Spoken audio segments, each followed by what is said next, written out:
What's next for Luke Fickell and the Bearcats, Caleb? Well, look, I think Cincinnati unlocked and opened a door this season. They ended up in a room that a lot of people across the country felt they had no business being in, and then they proved here that they belonged there. But think about it like this. A couple of years from now, Cincinnati's going to be in the Big 12 Conference. That door, that room, those walls are not there. That becomes Cincinnati's ticket to this stage. A couple of years from now, this is no longer a novelty. This becomes the expectation. Luke Fickell always talks about how he wants Cincinnati to not be a top 10 team, but rather be a top 10 program. That is the expectation he's going to continue to put on his own program, despite losing all the seniors that they do after this season. So you wanted chaos in college football, right?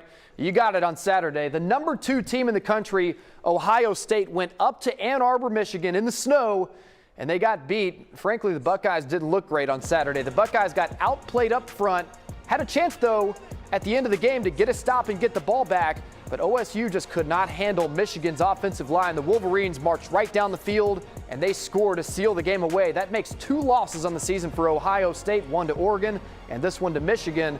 And the Buckeyes' playoff chances probably done for, considering they will not play in the Big Ten championship game this coming week.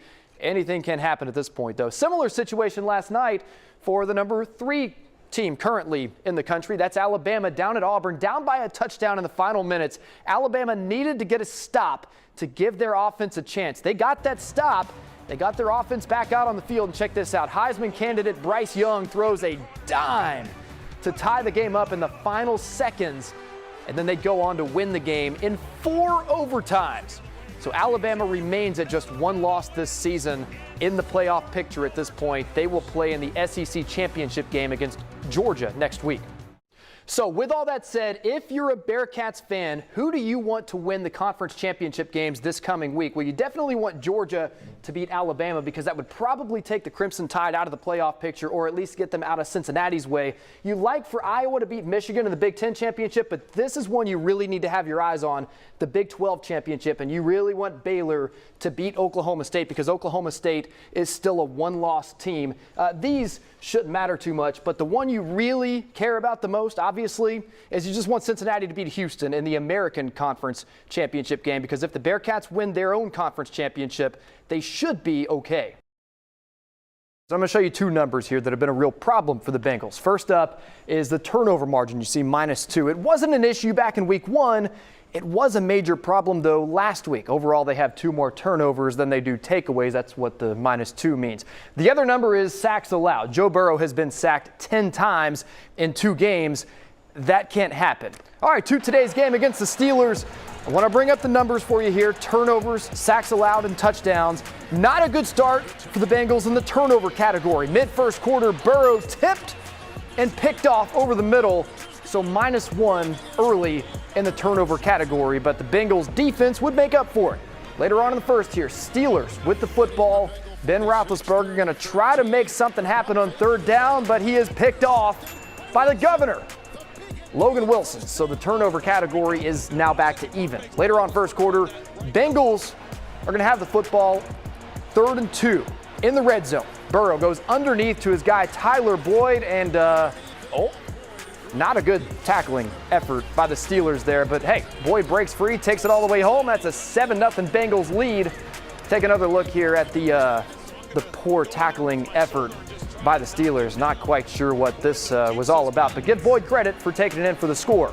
Skipping ahead now, final minute of the first half. It is 7-7, and I'll tell you what, fans complained all week about play calling, right? Said the Bengals didn't go deep enough last week. Well, how about this?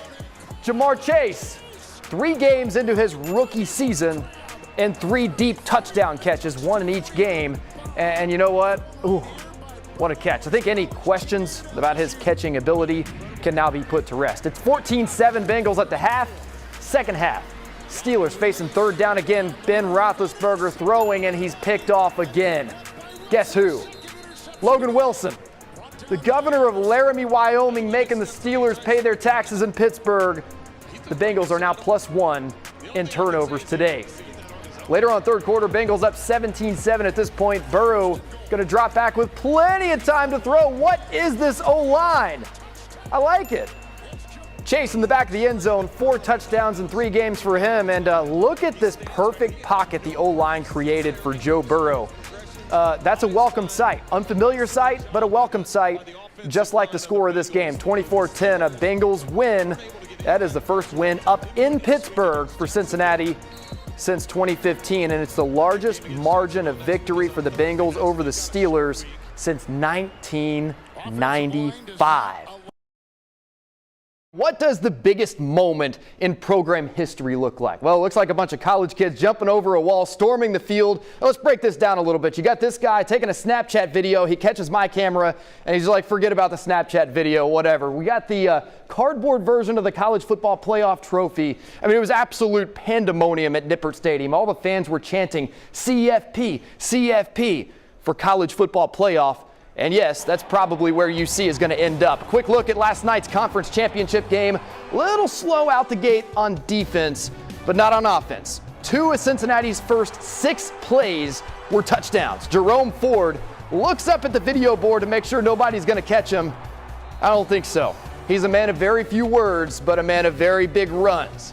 Cincinnati went into halftime ahead by just 1 point, 14-13. But in the third quarter, didn't take long for the Bearcats to put Houston out of its misery. 3 touchdowns in the first 8 minutes of the second half, and Cincinnati makes it 13-0 this season, undefeated, and Desmond Ridder is undefeated at home over the course of his entire career. Incredible. During the heat, where we're playing is a special place. All right, here's a look at this week's college football playoff rankings. What you really need to see here is at 4 and 5, of course, as you just saw, Cincinnati winning last night in the AAC championship, and Oklahoma State lost yesterday in the Big 12 championship. That's why it's almost certain at this point the Bearcats will be in the college football playoff. Now, after the game, head coach Luke Fickell was asked what his statement would be to the college football playoff committee for why Cincinnati should be in. And with confetti still in his hair from the celebration, here's what Luke Fickell said. Are they going to call and ask me? I don't think so. Sports anchor Caleb Noe is joining us from Fort Mitchell as the Covington Catholic student section, look at this, prepares for our game of the week. They are ready, Caleb.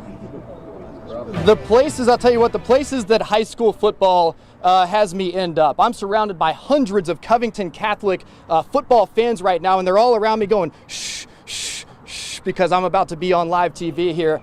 How about we stop shushing and cheer a little bit? We got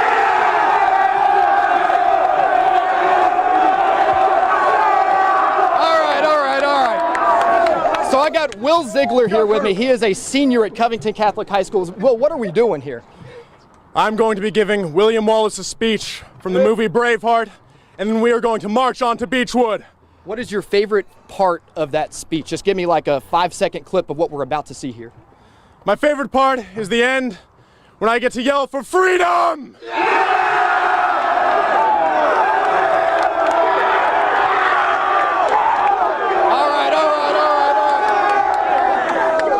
So our game of the week tonight is Beechwood against Covington Catholic. What this all centers around here is a march from here in Fort Mitchell up the hill to Beechwood High School, where the game will be at tonight. This is Covington Catholic student section, as mentioned. How long of a march is this? It's not too far, right up the hill. Probably don't know exactly, but about 1 mile. Got about 15 seconds left here. Will, what is your prediction for tonight's game? Beechwood against Covington Catholic, a huge rivalry. What's your prediction? Cov Cath is going to take it home.